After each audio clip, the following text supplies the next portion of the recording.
Hello everyone, today's video is going to be about starting League of Legends, the settings part. Proper settings will improve your gameplay, so playing better means enjoying the game more, right?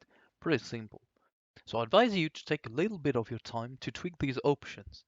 First I'm going to show you the practice tool, which is the place where you want to be tweaking these options. I won't go in depth with the practice tool, this is a guide by itself. So let's go. Where to find it? When you're home, like there, you go and click play. You go for training in there. Then you go for practice tool. You can just confirm, start the game, usually alone, right? And then you can select a champion, for example, Azir here, and just start the game. You can, as usual, use different runes to try out and things like that.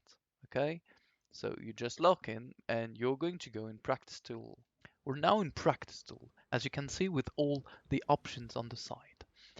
But I won't be covering that here as I said, but just know that you can try out your builds, your runes and even your combos.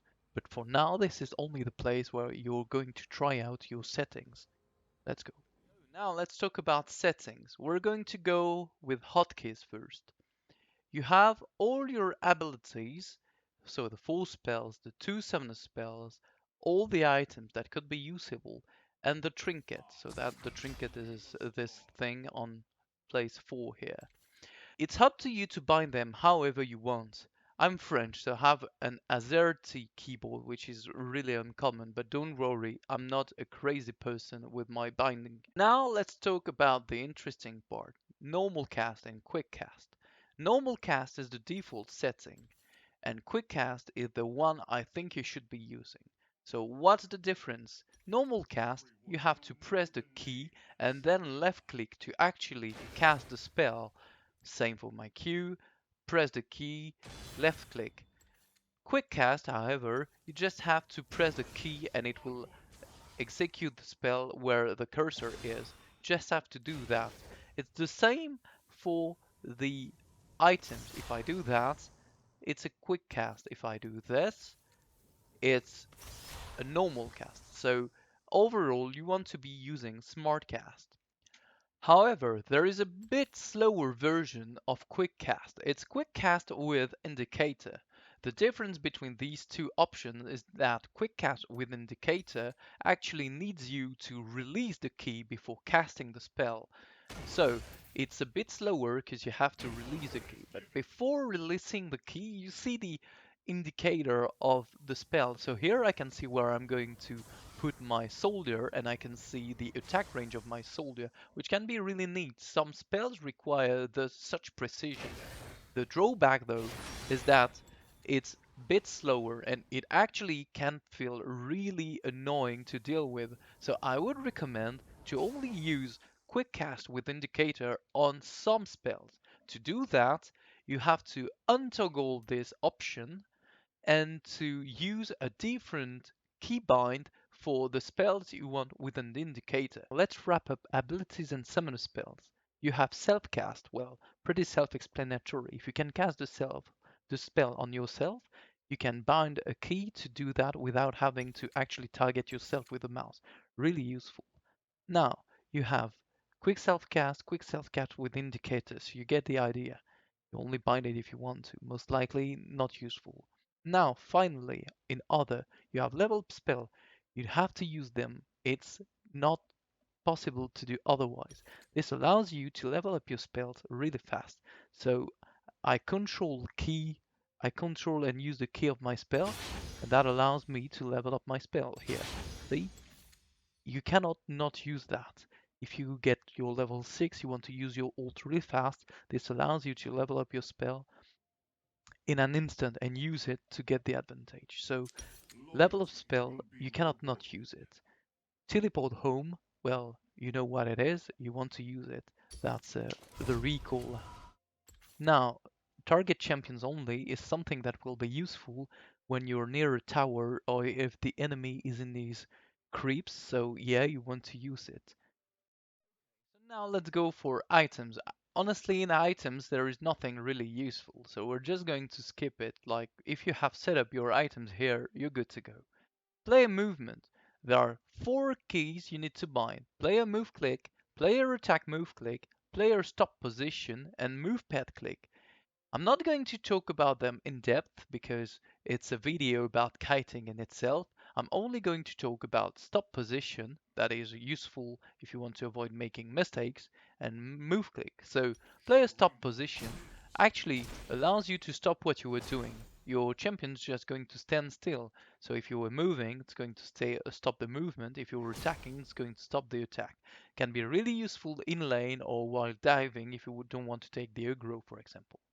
And now move pet click is just another way to, it's just a way to move your pet when you have one, like the clone of LeBlanc, the clone of Shaco, the T-Burst from Annie or Daisy from Ivan. Basically, that's how you move them with this hotkey, move pet click. Now let's go on. Camera control. Center camera on champion. So wherever you are, when you use this key, it's going to center the vision on your champion. So you can actually hold the key and it will follow your champion. It can be useful. Select ally 1, 2, 3, and 4 is the same thing for the other champions, the other ally champions. Toggle camera lock is something you should never use. Like actually I can unbind it. It's something you don't want to be using. It's the same as holding the key of center champion on self, but you prefer to be able to move your camera whenever needed if there is something to do. Now, you don't need the next ones. It's about moving the camera, but you just move the camera with your mouse. And we go on, nothing in display. In communication, we want to be using the alert ping. So you use the hotkey for alert ping and you make a simple left click. That's what happens. Not really useful. But if you drag after you've used the hotkey, you will get the wheel and get different pings. I'm on my way or retreat, careful, that kind of ping. They're all really useful and you should learn to use them pretty fast. Now there is also the quick enemy vision ping that must be set up. This one is telling your enemy, your ally, that the enemy has vision here. If you do that on a ward that was just placed, you will have an indicator that a ward is here and the remaining timer of this ward as a little line going around the circle. For the other, yeah. Now, if you want to have some fun, there is expression and emote. So let's say that's my first expression, and then you have the emote wheel if you want to emote during the game. But that's more for funny purpose.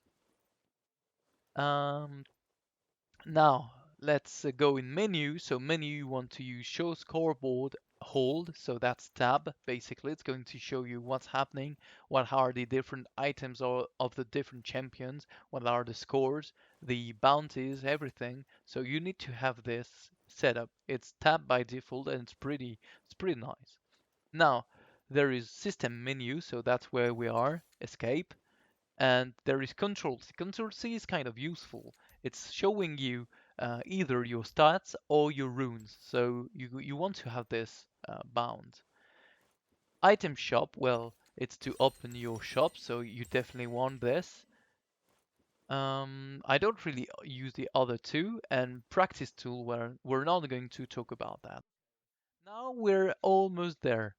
We now are going to cover video. So in video, the resolution you're using should be the same one as your monitor. Usually it will be better. Window mode is up to you. You can have full screen, window, borderless, your call. Graphics is also up to you depending on your computer. You can have, it doesn't really matter. Now, in advanced, I would cap the frame rate as the same as your monitor so that you do not overwork your computer on the GPU and CPU. Same for anti-aliasing and wait for vertical sync. I don't use them because they're really heavy on the computer. So that's it for video. This one is for changing the color. You can tweak them and look at how it looks, but I didn't really tweak them actually. Now, for sound. Sound is pretty important. You would not believe, but it actually is. So, what I do is that I disable the music because it's not really useful. I also disable the announcer because the announcer is going to tilt you most of the time. You will get less satisfaction from hearing triple kill, double kill than you will get frustration from hearing shut down or quadra kill or whatever is happening in the enemy team. So I would usually mute the announcer, but that's more for a competitive purpose, right? Then I love voices, so I keep them, but they're not really useful, so you can disable them or keep them, that's up to you. Next, sound effects are really important because that's what give you uh, an idea of what is happening. When you hear this sound, you know that as you're just popped a soldier somewhere, so it will help you know what's happening. Now, ambience volume is not really useful.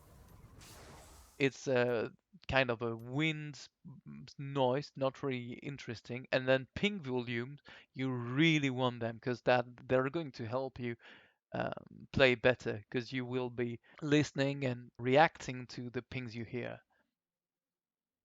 Now, for the interface, you want to have a small HUD scale. Like you don't want this to be too big because otherwise, well, it really is too big. So 15 for me, it looks good, about good, let's say. Well, it doesn't have to be perfect. Now, cursor scale doesn't shouldn't be too big. You don't want to be taking too much space, but also not too small. You want to know where you're clicking. So an in between is pretty nice. Shop scale is up to you. Chat scale should be actually lower because you don't want to read your teammates really much. Actually, it's not going to help you, or even and it's even more true for the enemy team. Minimap scale should be pretty big because you want to see what's happening. These three are not really important. Okay, for game now, let's finish final chapter. So we have controls. Mouse speed is up to you to tweak and find what's best for you. I would go in practice tool and learn kiting. I actually made a video about kiting. I encourage you to go and check it. It could help you if you're a beginner. Now, camera move speed, it's also up to you to tweak it and see what's best for you. Camera move speed, you won't be using that. Move camera on revive, do not use that because you want to be able to keep looking at something when it's happening so you can have all the information and not being centered on your champion, which is not going to give you more information. So don't use it. Now, enable smooth camera, it's actually pretty nice, I think. Camera lock mode is like when you're centering on your champion, it's going to change where it's centered. Is it actually on your champion or is it actually a little bit offset? If you're playing bot side, it will be offset a little bit higher on the right, and if you're playing top side, well, red side and blue side, it will be centered a little bit on the bottom left, right? So I use the offset. Now, I would not use auto attack because you do not want to be auto attacking when you don't want to. You have to be the one choosing that. Use movement prediction. Honestly, I don't really know if it's useful or not, so up to you to see that. Short rate range, it only works in co-op versus AI. Sorry, I have something in the throat. Attack move on cursor, you want to use it. Again, you should refer to my kiting guide because that's where you know what it's used for. Same for treat target champions only as a toggle. I would use it as a toggle. And finally, display recommended jungle path. I guess that if you're a beginner, you want to use it. But I would recommend instead going in online and find jungle guides to actually be sure that what you're doing is actually the best thing to do. And I think that covers it for all the settings. We have finally finished the tour. It was quite intense. It took me years to learn this bit by bit, so I hope it will speed up the process for you. If it does, could you leave a like? Good luck and have fun. Bye.